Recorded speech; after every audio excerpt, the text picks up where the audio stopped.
Was Blue Emo in the right to drop Bubba Wallace after he quit an iRacing event? Who's leading the Grid Rankin and Grid World Motorsports League stand-in? What did President Trump tell IndyCar and NASCAR over the phone? And should small teams receive financial assistance from the series they participate in? Welcome to the premiere episode of Grid Tonight. My name is Joe Samniego.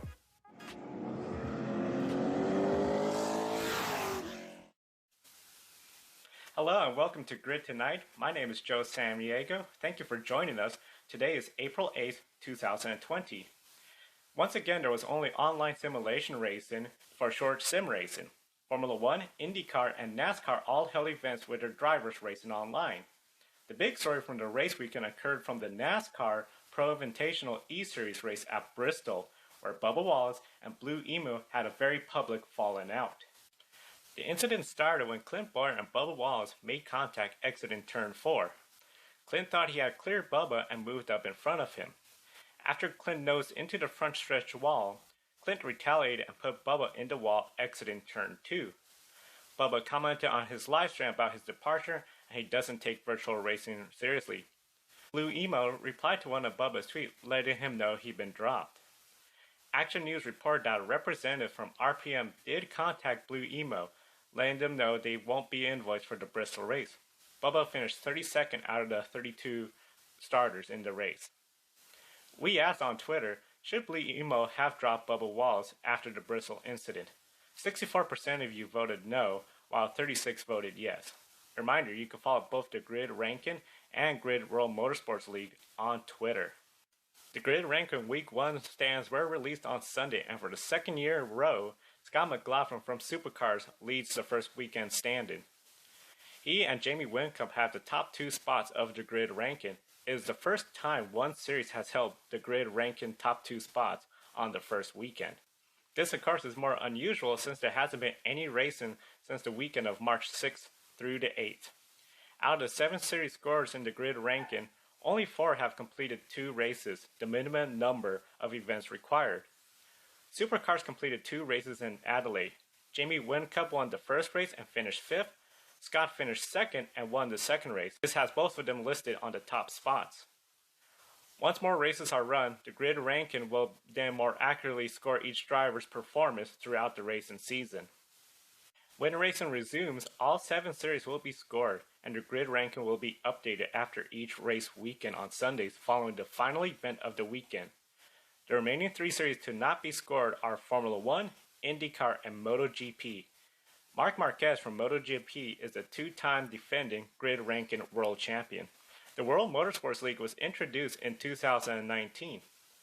The World Motorsports League is an extension of the Grid Rankin and integrates the biggest championships from around the globe into one leaderboard.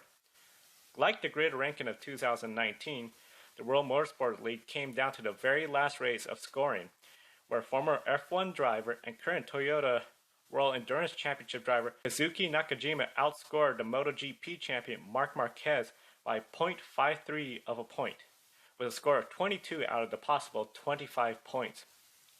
In 2019, the World Motorsport League consisted of 440 races, 1,257 entries, in which 692 of them started the required 5 races to be scored in the league. In 2020, the World Motorsport League now features 22 series. Currently, the World Motorsport League is being led by Scott McLaughlin with 21.5 points. You can follow the World Motorsport League on Twitter at grid_WML. IndyCar and NASCAR were included on President Trump's phone call with 13 US-based sports series. The administration goal was to provide a rough timetable on when professional sports may see a return date. While the administration did not provide an exact date, they did offer a possible timetable. President Trump said by August or September he'd like to see fans back, maybe sooner, but did advise that the situation is still very fluid and medical experts will have the final recommendation. Grid does have a list of when the 7 series in the Grid Rankin are expected to return back to racing. You can find that on our website, gridrankin.com. IndyCar announced Monday that the duels in Detroit have been canceled. The doubleheader event was scheduled for May 30th and 31st. This means the month of May has been vacated by all series except NASCAR. The new schedule adds a second race to Iowa Speedway and Laguna Seca, making both events a doubleheader. The third new event is a second IndyCar race at the Indianapolis Motor Speedway road course. No word on the course running a different configuration or counterclockwise instead of the traditional clockwise format. St. Petersburg is still to be determined if they could host the season-ending race. Texas Motor Speedway is now listed as a season opener on June 6th. The schedule gives IndyCar a 13 to 14 race season dependent on St. Petersburg. Formula One announced that the F1 staff will see a cut in pay during the stoppage of racing events. This along with extending the shutdown by another 2 weeks to help save costs. The same step is being done by NASCAR, supercars, and other series and teams to save costs. It was also announced the Canadian Grand Prix has been postponed and now the French Grand Prix is likely to host the opening round. The circuit Paul Ricard does have multiple track configurations to host multiple races if needed. All 6 manufacturers that compete in MotoGP are scheduled to meet to discuss freezes for the upcoming season. The proposed freeze would mean the 2020 aerodynamics and engines will be used in 2021, so there might be a shortened or no race season at all in 2020. 2022 will be the next wave of development for MotoGP teams. MotoGP's independent satellite teams are receiving financial aid from Dorna Sports and the International Road Racing Team Association. The payments are in the month of April, May, and June, regardless of any races taking place during the 3 months. This move is to ensure the satellite teams are financially secure during the current hiatus. The larger factory-based teams are not eligible for financial assistance.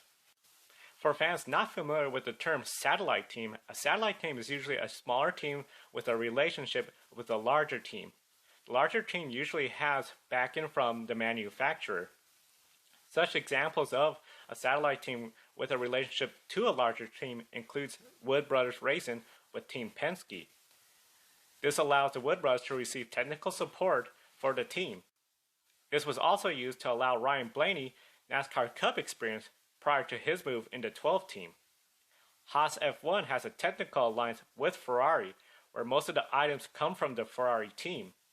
In MotoGP, factory teams are given the most up-to-date motorcycle parts, while satellite teams may use the previous season's motorcycle and are given equipment updated only after the factory team has received those updates.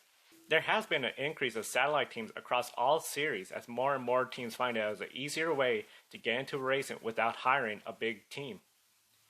However, a lot of questions do come up from this relationship.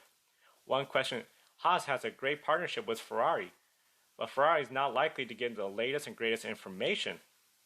At the same time, it's financially still risky, as Furniture Row closed shop after their sponsorship left and the team couldn't afford the alliance with Joe Gibbs Racing. Finally, conflict of interest could be an issue if the satellite team starts to outperform the bigger team that is providing them equipment. Zach Brown has warned that Formula One could lose up to 4 teams if there's no financial assistance provided to the smaller teams. We posted on Twitter the question, should other series like Formula One, IndyCar, and NASCAR offer financial assistance to the smaller teams? In our Twitter poll, 81% of you voted in favor of the idea of smaller teams receiving financial assistance. Once racing does begin, we plan to bring more programming, including pre-race programs with special guests to provide analysis. This is the Grid 4th season of covering motorsports. First year for our new broadcast channel. Grid Live program moves to Sunday 7 p.m. Eastern, Grid Tonight on Wednesday. We hope you join us by following our YouTube channel, click on the bell icon to receive all notifications, and of course follow us on Twitter and the Grid World Motorsports League. Also follow our broadcast buddies at World Racing Media on YouTube and Twitter at WR Media Group. Every Monday they host Below the Yellow Line with guest appearances from race car drivers. Thank you again for watching. My name is Joe Sanriego. Till next time.